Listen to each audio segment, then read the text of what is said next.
aqui tem um currículo, né, um mini currículo para vocês conhecerem, ele já apresentou. Vamos falar um pouquinho de contexto mundial, para nós chegarmos até nos dias de hoje, como que as empresas estão tratando essas questões. Né? Em termos de evolução de cenário, anos 70, uma baita crise do petróleo e o foco das organizações bastante forte na redução de custos. Anos 80, evolução da área de TI e automatização do processo produtivo. Isso tem uma série de impactos em termos de organização do trabalho de pessoas.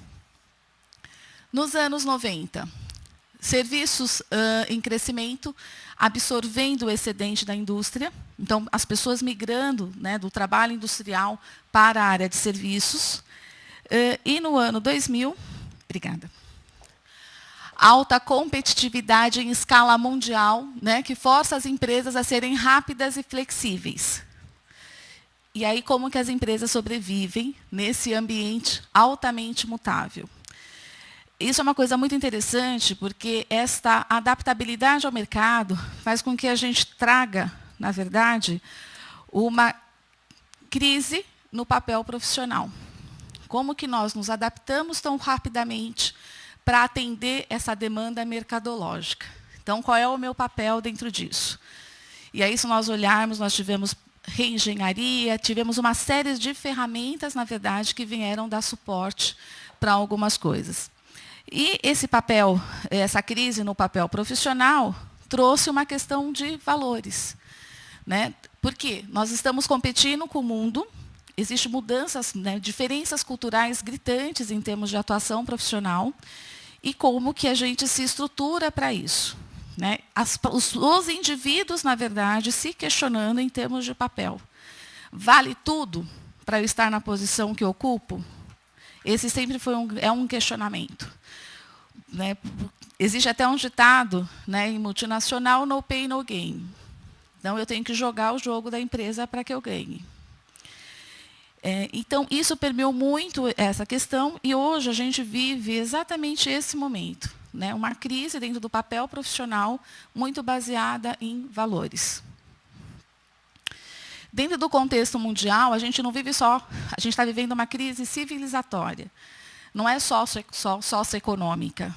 Nós ouvimos o tempo todo falando de cenário econômico, de todos os problemas mundiais que a gente está vivenciando, mas ela é principalmente moral e ética. O capitalismo é uma filosofia econômica, ela não é uma filosofia de vida. E esse é um modelo que o mundo aderiu. Né? Lidar com velhos e novos paradigmas, onde não há certezas, porque, na verdade, nós não temos um caminho ainda definido, nós estamos experimentando. O que existe, na verdade, é uma questão que nos mostra que o modelo de vida que nós temos, ele não é sustentável numa linha de tempo. Então, em algum momento, nós vamos ter que mudar este paradigma, que é baseado, basicamente, no consumo. Ok? Realidades mutantes, em termos de tecnologia, né? Hoje, na verdade, o celular é quase um adendo do nosso corpo. É uma extensão do nosso braço. A área educacional, que também está passando por um processo de reformulação, está mudando-se também a forma do ensino-aprendizagem. O e-learning vem para isso também, atendendo essa visão tecnológica. Organizacional, as empresas também estão se reformulando dentro desse cenário. Antigamente era impossível a gente imaginar o home office. Hoje ele é uma realidade. Tem empresas que, inclusive, já aderiram isso para não trabalhar às sextas-feiras. Então, existe já uma mudança da estrutura de trabalho nesse sentido. E sociocultural. Hoje as pessoas elas têm uma visão muito grande de qualidade de vida. Principalmente vocês, jovens, vêm com uma perspectiva muito diferente. Né? Eu tenho 42 anos, a minha geração vem de uma geração onde nós tínhamos que provar o tempo todo que nós éramos competentes. Então, nós fizemos N formações. Se vocês viram meu currículo, eu tenho 5 pós-graduações, fiz MBA, fiz formações internacionais. E para quê? Para você se manter atualizado, para você conhecer mercado, para você trazer ferramentas, porque sempre existiu uma cobrança muito grande de você ser competente tecnicamente. Então, e hoje não existe esse engajamento dentro das organizações. As pessoas estão dentro das empresas, na verdade, enquanto aquele trabalho, aquela posição interessa para ela. Elas são fiéis à necessidade delas e não à organização. Então, essa mudança sociocultural, com certeza, vai impactar ainda mais no modelo organizacional. Aqui no Brasil, nós temos uma limitação, que é a nossa CLT. Nosso contrato é feito baseado em jornada de trabalho e não em entregas. Então, isso limita uma série de coisas em termos de contratação. E é uma coisa que vai ter que ser revista mais para frente. As organizações, né? Eu acho que esse é um aspecto bastante importante. Como que elas precisam aproveitar o espaço acelerado da tecnologia e da ciência, se elas vão necessitar passar por uma metamorfose. O ambiente da empresa é absolutamente competitivo. A gente compete internamente, com as próprias áreas da empresa, onde a gente acaba criando um ambiente não construtivo. Isso vai impactar, né, na transformação da consciência individual e coletiva, com níveis de responsabilidade, inclusive socioambiental. Hoje não dá mais para nós trabalharmos pensando só no nosso trabalho, só no que nós temos que fazer. A gente tem que entender qual é o impacto que o que nós estamos produzindo tem na sociedade e tem no ambiente. Porque é isso que vai nos dar perenidade para o negócio e para o nosso próprio trabalho. Estimular a integração sinérgica e a participação de todos os stakeholders através de novas formas de trabalho, baseado na colaboração, na cooperação e na cocriação. Quando nós falamos disso, nós saímos desse ambiente competitivo e criamos um outro tipo de ambiente colaborativo. Até porque é impossível nós sabermos tudo. Então, a gente precisa ter esse trabalho de colaboração e cocriação, para que a gente estruture soluções empresariais mais saudáveis. Lidar com a falta de interesse dos jovens nas carreiras da área organizacional. Foi feita uma pesquisa nos Estados Unidos, em Nova York, o ano passado, mostrando que 60% dos jovens não querem atuar nas organizações. Esse é um dado bastante sério, porque as empresas dependem de mão de obra. Então, as empresas vão precisar rever essa forma de trabalho. Porque os jovens estão buscando, eles não querem trabalhar o dia inteiro, não querem mais morar nas grandes metrópoles, eles querem ter qualidade de vida, integrar isso dentro da atividade profissional, e as empresas, de alguma forma, vão ter que começar a repensar sobre isso. E isso faz com que a gente mude um padrão de trabalho atualmente.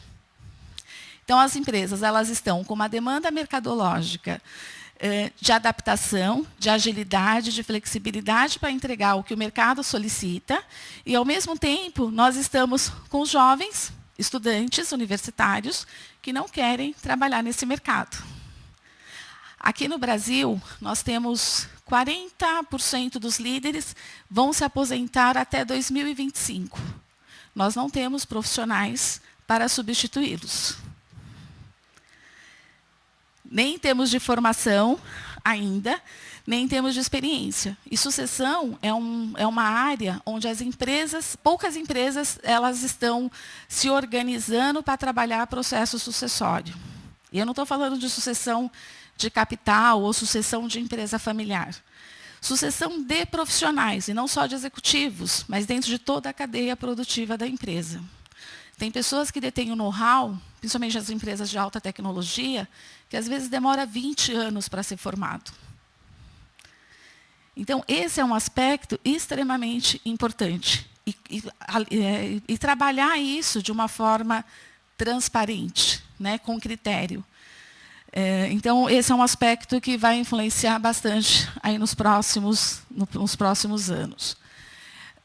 Ética. Só para a gente conceituar um pouquinho de ética, porque nós vamos entrar um pouco nisso. Né? Ética é o sistema de regras que rege a ordem dos valores. Né? e, por conseguinte, os valores são princípios de conduta.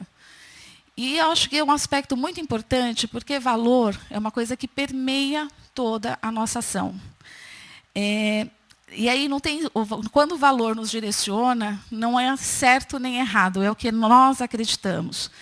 Então, a gente traz muito, né, valores como honestidade, cumprimento de promessas. Na época do meu pai, não tinha contrato, tinha conversas e acordos realizados. Hoje, mesmo com contrato, não existe cumprimento de promessas, né? Busca de excelência, lealdade, justiça, integridade, respeito pelos outros e cidadania responsável. Isso são valores que deveriam permear os indivíduos. E quando nós vamos para o ambiente de negócios, a gente traz como princípios e padrões morais que orientam o comportamento no mundo dos negócios. Dá para ter ética nos negócios no Brasil? O que vocês acham? Difícil? É possível, gente. É possível. Sempre é possível. A gente precisa querer atuar com ética, né? Bom, quero trazer alguns dados mercadológicos, que eu acho que isso dá uma base bastante interessante para ver qual é o comportamento desse ambiente empresarial que nós estamos vivendo. E que impacto que isso traz para vocês, que são estudantes universitários, e que vai ser a nova geração aí de líderes, né, do Brasil. Vocês vão estar muito no comando, nos próximos 10 anos, das organizações para fazer essa diferença. Então, teve uma pesquisa publicada na Folha de São Paulo, eu estou trazendo porque foi uma pesquisa que saiu na mídia, né, mas eu participei da pesquisa. Então, eu estou trazendo um dado público, tá? Foi feita uma pesquisa com 45 empresas e 23.611 participantes em todos os níveis da organização. Diretores, gerentes, analistas, pessoas técnicos e operacionais. 11% desses indivíduos declararam que não têm aderência ética. Isso é bastante sério, né? Porque 11% desses indivíduos assumem que eles não são conduzidos por padrões éticos. Eles fazem o que vai trazer vantagens pessoais para eles. Na verdade, são pessoas capazes, inclusive, de furto dentro das organizações. 69% apresentam ética flexível. Já ouviram falar de ética flexível? Gente, se ética é um princípio, como que ela pode ser flexível? Né? Quando a gente fala de ética flexível, quer dizer que as pessoas dançam conforme a música, né? Dentro da conveniência do indivíduo. E 20% apresentam aderência ética, independente do ambiente onde elas estão inseridas e do tipo de pressão que elas estão sujeitas dentro da atividade profissional. 78% desses profissionais, eles se calam ao ver infrações graves, como desvio de dinheiro, punições injustas e assédios sexuais. Então, quando a gente olha esse cenário, imagina para os executivos e empresários como é tratar esse ambiente. Dá para a gente falar de ética somente considerando compliance? Né? Porque as organizações elas vão ter que se voltar para a compliance. Tem a lei de responsabilidade civil dos administradores, né? Está aí, os administradores respondem pelas ações deles e pelos impactos disso dentro da organização, respondem civilmente e criminalmente. Foi aprovada a lei em agosto e passou a ser válida a partir de janeiro, a lei de atos anticorrupção, né, onde você não pode corromper servidores públicos. Isso tem um reflexo bastante grande, porque nós temos conhecimento de multinacionais que criam distribuidoras de produto no país para fazer esse trabalho de negociação. Com essa lei, eles vão responder no país de origem. Então, o padrão de responsabilidade é imenso da organização pessoa jurídica e não só da pessoa física. Então, a gente vai ter que... Existe já uma mudança, na verdade, dentro deste processo, pelo menos um início de uma mudança nesse processo.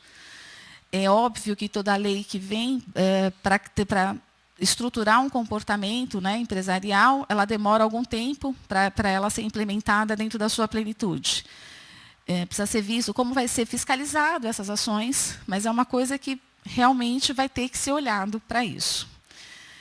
Quando nós trazemos isso em termos de Brasil, e a gente está falando de 23.611 participantes em 45 empresas, é óbvio que isso é uma amostragem. Mas dentro dos critérios estatísticos, esse é um cenário extremamente complicado. Processos, ele não é suficiente para coibir esse tipo de coisa. Então, não adianta a gente ter uma área de auditoria para verificar se os processos estão cumpridos. Nós precisamos educar as pessoas sobre esse tipo de padrão.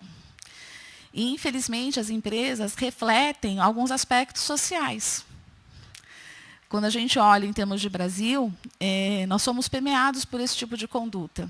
Eu tenho tido bastante contato com empresários querendo trazer empresas para o país, e o empresário italiano e o outro português me fizeram a seguinte pergunta: como que você me garante que os meus executivos não vão me roubar? Então, isso é muito complicado. Eu me sinto envergonhada como brasileira ter que responder esse tipo de coisa. Porque, na verdade, isso não é um padrão de comportamento. Mas é um comportamento que ele está sendo muito visto no nosso país, infelizmente. Aqui, a gente traz um pouco do porquê os profissionais não denunciam violações graves. Como que a gente convive com esse tipo de coisa e passa? E a gente usa um termo chamado normose. Alguém já ouviu falar? Patologia da normalidade. A gente trata como normal uma coisa que é patológica. É patológica para os indivíduos, é patológica para a organização e é patológica para a sociedade. E nós não fazemos nada com relação a isso. Quando nós somos omissos, nós somos coniventes com essa condição. Então, acho que é uma reflexão importante para nós enquanto profissionais. É isso mesmo que nós queremos? Se nós não compactuamos com esse tipo de comportamento, como que nós devemos tratar? E como nós nos omitimos. E a pesquisa mostra que 22,9% tem medo de prejudicar a carreira. Então, eles preferem se omitir para não prejudicar a carreira pessoal. E 21,6% ficam bastante preocupados em termos de um ambiente de trabalho. Se eu falar alguma coisa sobre o meu colega que está tendo uma ação não ética, o ambiente de trabalho para mim pode ficar mais difícil. Aqui a gente traz também a questão de mentiras, vinganças e desvios, violações que os profissionais dizem mais ver em seus empregos. E acho que esse outro dado é importante. E aí tem desde infrações menores a infrações maiores, tá? Mas as infrações menores e que a gente acaba convivendo de uma forma normal, eu diria, Ver quantas pessoas aqui já viram algum colega de trabalho tomar crédito pelo trabalho de outra pessoa. É comum na nossa liderança nas empresas isso? Pois é, gente, mas é saudável? É saudável isso? Não é saudável nem para a organização. Porque se a empresa não souber o que você está produzindo, eu nunca vou poder trazer você para processos mais complexos da organização, porque eu não vou saber o seu nível de contribuição. Fazer pausas exageradamente demoradas. Eu vou tomar café e fico 1 hora tomando café e batendo papo. Exatamente. Desce para fumar e fica 40 minutos. E, gente, isso é normal. Tá certo? A gente trata isso como normal. Mas a gente está sendo ético com a organização que está pagando lá pela nossa jornada de trabalho? Percebe? São mínimas coisas, na verdade, que passa e que a gente fala, ok, isso está tudo certo, é normal, não tem problema. Então, a nossa visão também tem que estar sendo revista com relação a isso, porque isso é um padrão mental. E a gente está vivendo num ambiente tão delicado que se a gente não parar para refletir o impacto que isso traz para a gente, pessoalmente, inclusive, em termos de organização, a gente não vai conseguir fazer mudança nesse tipo de cultura empresarial. E faltar dizendo que está doente quando não está.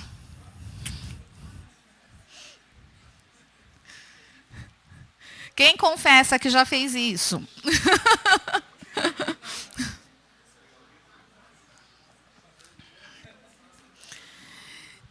Gente, mas olha, percebam, tudo isso traz impacto organizacional. A gente fala que é de menor vulto, mas ele é bastante recorrente. E a gente não vê isso como uma prática não ética. Mas está focando em uma mentira, né? E então, é muito importante que a gente observe isso dentro da nossa prática diária. A mudança de ética começa no indivíduo, para que aí sim a gente possa tratar dentro da organização. As empresas, a cultura empresarial é um reflexo da atitude das pessoas que compõem essa organização. Se nós não olharmos para isso, nós não vamos fazer mudanças. E as infrações maiores, né? Usar a autoridade para se vingar. Já viram isso? Desviar valor significativo da empresa. Eu tive um cliente que foi desligado de uma grande multinacional. A multinacional ela, abandonou a operação no Brasil porque o presidente da empresa desviou 150 milhões de reais ao longo de 10 anos. Na verdade, como a operação no Brasil representava somente 5% do faturamento mundial, eles abandonaram a operação, literalmente. Desligaram todo mundo, pagaram tudo, entregaram os contratos para os clientes e abandonaram a operação. Eu tive a oportunidade de conversar com os auditores que vieram dos Estados Unidos, e ficaram inconformados porque era a pessoa de confiança da empresa no país. E a auditoria do Brasil não pegou o desvio. Né? Então, a gente tem que questionar algumas coisas. Né? Quando a gente olha essas experiências e essas práticas, a gente precisa questionar. E coação para favores sexuais. Teve na verdade, uma vice-presidente de marketing nos Estados Unidos entrou com um processo contra o presidente da empresa por assédio sexual. Não é padrão, nesse nível de pessoas, entrar com um processo de assédio. Inclusive, ela foi namorada do presidente e depois ele começou a expor o relacionamento deles para outros executivos da empresa e ela entrou com um processo. E é um processo milionário. Então, não sei se vocês viram na mídia, mas foi amplamente comentado o impacto disso em termos empresariais. Então, assim, as leis elas estão trazendo alguns padrões de comportamento justamente para educar, de como deve ser tratado sobre a esfera legal algumas coisas. Então, a gente volta numa questão assim, se nós não seremos éticos por princípio, nós teremos que ser pela lei. Porque a lei está impondo esse padrão para a gente. E no Brasil nós temos um caminho gigantesco nesse sentido para caminhar ainda. Bom, propina da Siemens foi de 8 milhões de euros no país. Vocês viram isso na mídia? Isso aqui é recorte de mídia, tá, gente? Por isso que eu estou apresentando. É público. O Ministério Público enviou aos Estados Unidos e Canadá dados sobre esquema de propina em São Paulo. Isso não é muito recorrente? Por que isso acontece? Porque a cultura e o modelo empresarial no nosso país favorece esse tipo de coisa. A nossa legislação acaba favorecendo algumas ações porque ela é morosa.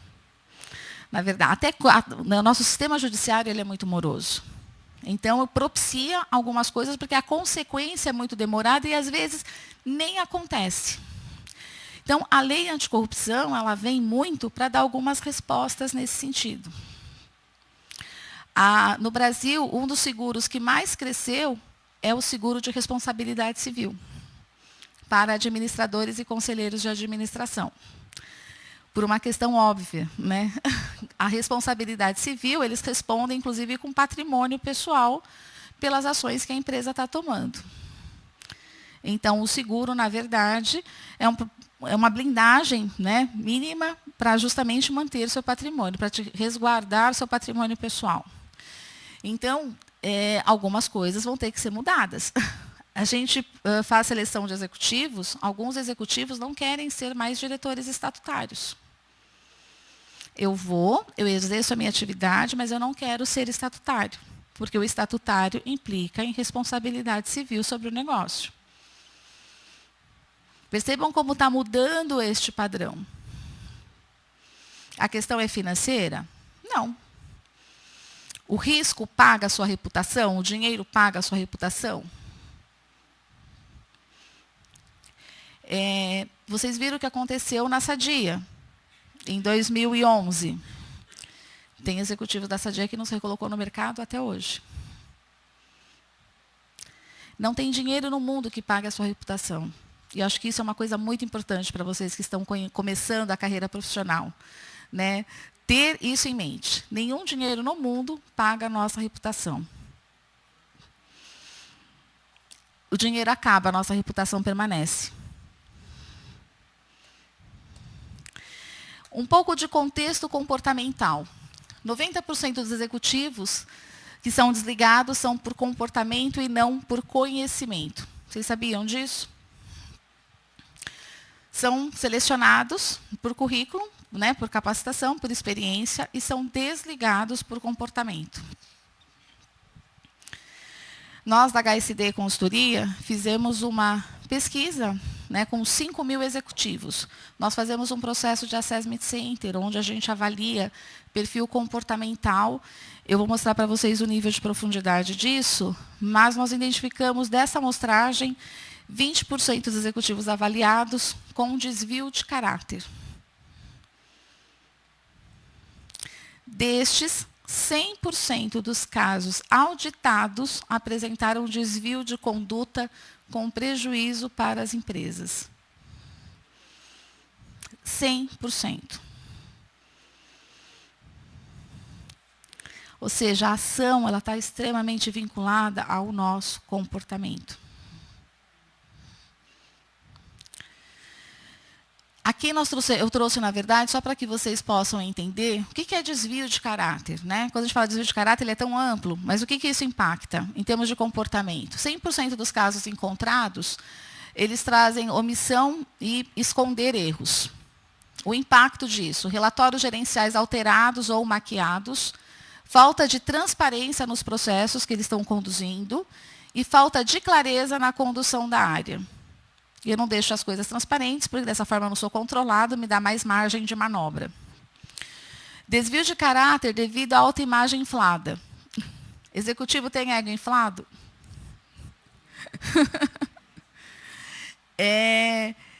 28% dessa amostragem mostrou isso, tá? Não respeita o impacto, não respeita limites, passa por cima de regras, passa por cima das pessoas para atingir seus objetivos. E eles fazem isso para manter a imagem autocriada. Quando eu tenho uma imagem de sucesso, eu crio uma imagem de sucesso dentro da organização e eu faço qualquer coisa para manter isso. Isso que a gente chama de desvio de caráter devido à autoimagem inflada. Tá?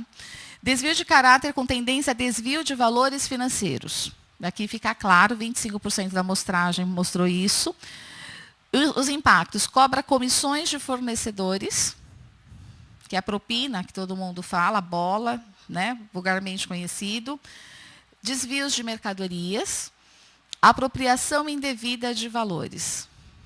E aí a gente posso relatar N casos para vocês que nós identificamos em termos de atuação.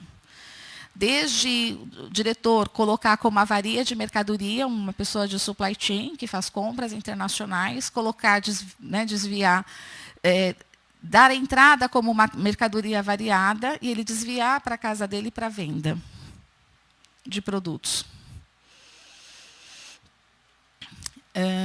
Até depósito de fornecedor na conta do gerente de compras. E aqui a gente tem gente, isso não é só na área de compras, tá? Tem várias áreas, na verdade, onde tem espaço para esse tipo de coisa. Dissimulação, mentira, intriga. Quantas pessoas vocês conhecem nas organizações que fazem isso? Né? Não falam a verdade, ficam fazendo jogos políticos. Né? 22% apresentam situações diferentes da realidade, justamente para não trazer os problemas, não deixar claro para não ser tratado. Enfeita as situações para ficar bem na fita. Então, eu mascaro a realidade para mostrar uma coisa muito melhor do que é, na verdade. Esconde as reais intenções. Então, eu estou dizendo uma coisa, mas a minha intenção é outra. Finge emoções que não sentem. Esses caras são possíveis, assim, de chorar numa reunião e não tem nada a ver. Eles conseguem fazer isso. E não é o que eles estão sentindo verdadeiramente. Não é só em novela que isso acontece, nas organizações também. Desvio de caráter devido à baixa confiança, 13%. E aqui está muito mais vinculado a trazer como impacto, manipular situações para os seus próprios interesses. Volátil, muda de posicionamento de acordo com as situações, somente para não se comprometer. Porque quando eu não me comprometo, o que aconteceu, eu vou de acordo com o barco, está tudo certo. Não interage com seus pares e equipe.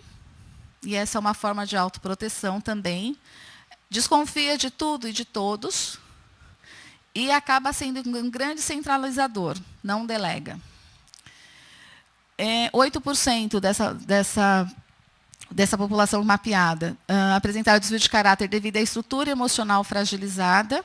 Então, cria-se uma dependência patológica da equipe. O líder não existe se a equipe não estiver próxima, validando o que está sendo feito. Então, ao invés de você ter um líder que direciona, você tem um líder dependente. Então, na verdade, ele não lidera.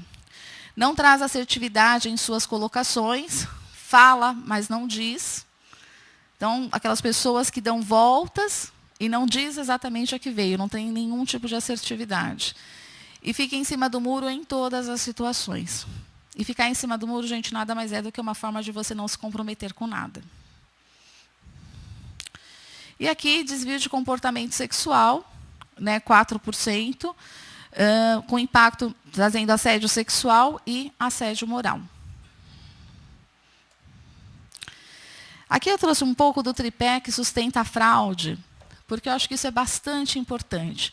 Por que esses comportamentos e a fraude acontece efetivamente no ambiente organizacional? Necessidade do indivíduo, justificativa, tem um motivo para ele justifica isso e uma questão de oportunidade. Qual é a necessidade que o indivíduo traz? Sucesso, dinheiro, desafio. E a pessoa pode se sentir desafiada a cometer uma fraude. Quero provar que eu sou inteligente, que eu consigo fraudar o negócio, o processo. O hacker é movido por desafios, tá certo? Em termos de complexidade da atividade, né, descobrir um código que se infiltre dentro de um outro sistema é um desafio. Justificativa. Meu salário não é equiparado internamente. Vou me vingar da empresa que não me reconhece. E a questão da oportunidade. Tem brechas nos processos que propiciam a fraude e tem certeza da impunidade. Ou seja, o sistema de consequências é importantíssimo. Se nós não tivermos um sistema de consequências adequado nas organizações, a gente acaba não tratando essas questões de ordem ética e fraudulentas que acontecem. Tá? Bom, foi feita uma pesquisa pela KPMG com 700 empresas. E uma das coisas que foram trazidas, né, é que a ameaça da fraude interna é um risco que está aumentando, o que pode resultar em prejuízo tangível para as empresas. Então, a fraude ela está tão crescente que ela tem refletido em termos de resultados financeiros dentro da organização. Normalmente, a fraude nunca foi muito tratada porque o impacto dentro da organização não era relevante. Só que isso está aumentando tanto que ela passa a ser relevante. Uma fraude que acontece em início de ano escolar, por exemplo, é desvio de material de escritório. Então, é uma coisa para ser olhada. E as empresas estão começando a mapear, através de indicadores econômicos financeiros, sobre isso. Tá? Quanto mais tempo a organização demora para enxergar isso, mais caro vai sair. Porque tem ações recorrentes. Eu acho que esse é um aspecto muito importante. Quando nós fizemos o mapeamento de perfil comportamental com desvio de caráter, e nós tivemos prova, né, comprovada, auditada, de uma pessoa que estava fazendo desvio, um diretor financeiro, e fomos conversar com o presidente, sabe o que ele me respondeu? Porque ele falou assim, Suzana, que atitude eu tomo? Eu falei, olha, isso é desligamento, não tenho o que discutir. Não é uma coisa que você vai conversar para corrigir, porque esse tipo de coisa é princípio. O que o presidente me respondeu? Suzana, eu sei que ele rouba, mas ele me traz melhor resultado. A questão, gente, é que isso é muito sério. Porque quando um presidente da empresa diz isso, não é só ele que sabe. A equipe também sabe. Isso influencia a cultura da organização, a nossa forma de trabalho, o nosso jeito de ser empresarialmente. Então, isso para mim é inconcebível, ouvir isso, né, do presidente que representa aquela organização naquele momento. E aí eu pedi para que ele, na verdade, reavaliasse esse posicionamento, porque ele estaria criando uma cultura de desvios. Em menor vulto, possivelmente para baixo, mas não tinha sistema de consequência. E, na verdade, você fortalece esses comportamentos. Né? Se o meu diretor faz, por que eu não posso fazer? Não acontece nada. Tá certo? Imagina isso em termos de cultura em cada um dos níveis da empresa. O que acontece com a organização? Então, assim, depois de 3 meses, ele me ligou, não, Suzana, eu demorei 30 dias, né, para absorver a questão, que para mim foi muito séria, mas nós optamos pelo desligamento. Ainda bem que ele reviu o posicionamento.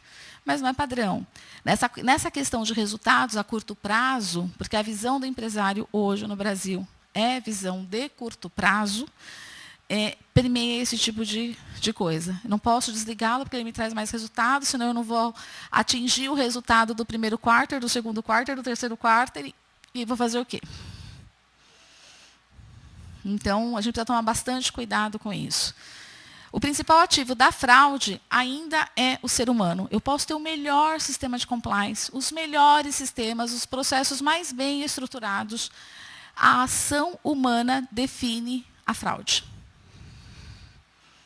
Então, as empresas, na verdade, investiram muito nesse processo. Em processos de trabalho, em ferramentas de controle, em sistemas informatizados. E se percebeu que isso não é suficiente. É importante, mas não é suficiente. Tá? Então, isso é um aspecto bastante relevante que tem que ser olhado. Quando a gente fala de risco de compliance individual baseado no comportamento, né, de risco combinado, quanto maior a posição que esse indivíduo ocupa, quanto maior a posição que ele ocupa, maior é o risco da ação dele. Por isso, a importância de nós conhecermos muito bem quem é esse indivíduo que está atuando na nossa organização, principalmente em termos de liderança. Porque, querendo ou não, o líder, ele é o exemplo. Né? Ele é um exemplo dentro da organização. E se ele age bem, ele será um exemplo do bem. Se ele age mal, ele será um exemplo do mal. Né, em termos de práticas empresariais. Então, a gente tem que estar olhando, e isso não é discurso, é ação diária. O líder ele tem que ter coerência com o que ele fala e com o que ele faz. E o que nós observamos hoje é que essa coerência, ela não é tão, como eu posso colocar, não é tão concreta. Tá?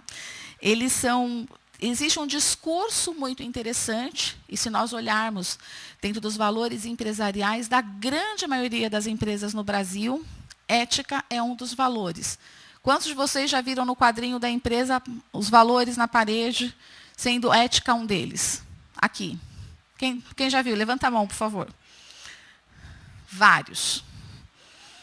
Permeia as práticas da organização?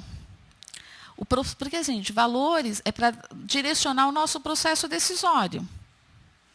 Se eu tenho uma situação onde eu tenho que tomar uma atitude ou tomar uma decisão, e nos valores da minha organização tem ética, eu jamais vou poder tomar uma decisão que impacte nesse valor, porque eu estou indo contra uma coisa estabelecida pela minha empresa. A questão é que isso não se reflete na prática. E aí, como que a gente conduz isso dentro de um cenário empresarial? Percebam que a gente está falando, até agora, só de pessoas. Né? E são essas pessoas que nós temos para trabalhar nas organizações.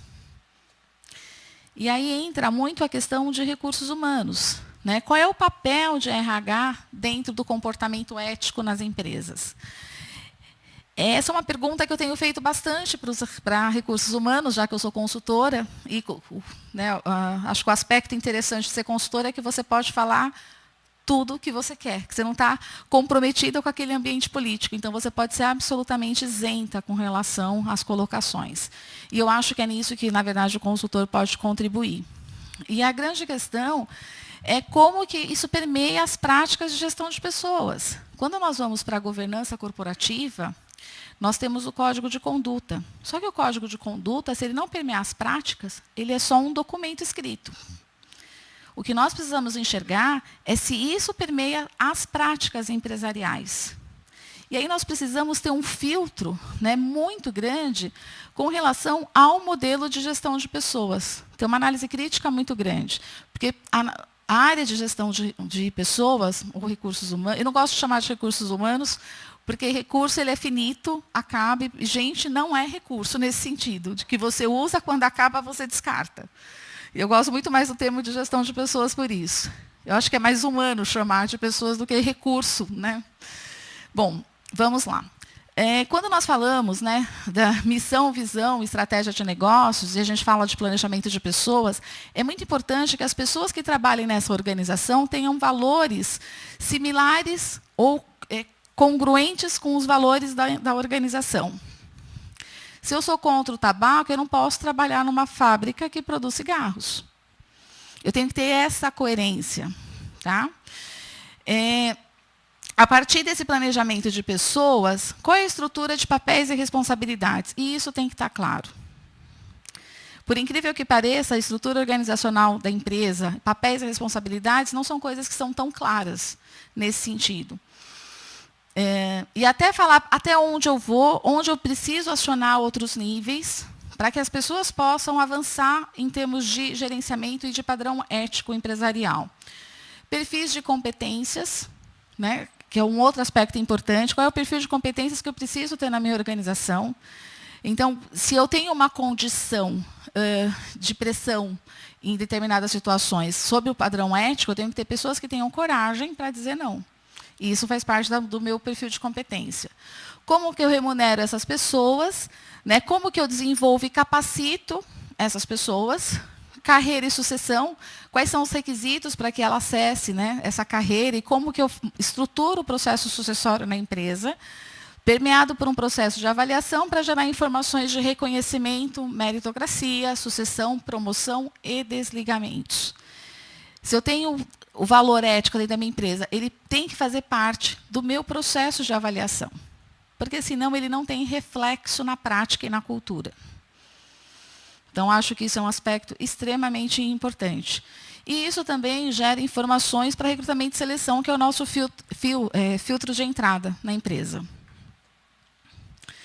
Aqui, como nós falamos, né, da questão de comportamento, hoje, nós conseguimos avaliar, através de ferramentas psicológicas, até o nível 3 da estrutura de comportamento do indivíduo.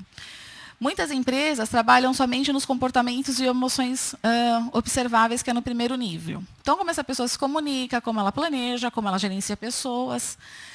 A questão é que, numa posição de liderança, motivação, valores, atitudes e motivações pessoais, padrões de pensamento e julgamento é o que define seu processo decisório. E a gente passa 70% do tempo tomando decisões pela empresa, em posições executivas. Então, se eu não consigo mapear aqui, eu não consigo saber para que lado que esse profissional caminha. E aqui é onde nós avaliamos a questão do desvio de caráter. Só para que vocês possam entender essa conexão com competências, quando nós mapeamos características pessoais, motivação e valores, a gente também traz conhecimento, habilidades e comportamento que se reflete em competências, mas características pessoais, motivação e valores são a base para a competência. Se nós não temos isso, dificilmente nós chegaremos na competência. Então, vocês vão ouvir muito falar em competências dentro disso, dentro das organizações. E aí, a base disso é o aspecto comportamental. E ética, como princípio e como valor, está dentro disso. Então, é extremamente importante que vocês tragam isso para a prática de vocês. Tá? E aqui, só, na verdade, algumas sugestões de como as empresas podem atuar preventivamente dentro desse cenário. Primeiro deles, mapear o perfil comportamental de todos os profissionais selecionados, e aí dentro do filtro de entrada mesmo, e não somente comportamentos observáveis, mas também fatores estruturantes da personalidade, porque por aqui a gente consegue identificar pessoas com possíveis desvios e que possam comprometer a nossa prática empresarial. Ter seus sistemas de controle aperfeiçoados para não ter dependência humana no que tange aos indicadores gerenciais, principalmente, para não dar essa possibilidade de maquiagem de resultados. Desenvolver a cultura de ética e integridade nas organizações, e isso é um trabalho diário, quase que uma catequese que tem que ser feita na organização, e ter reciclagens periódicas para isso.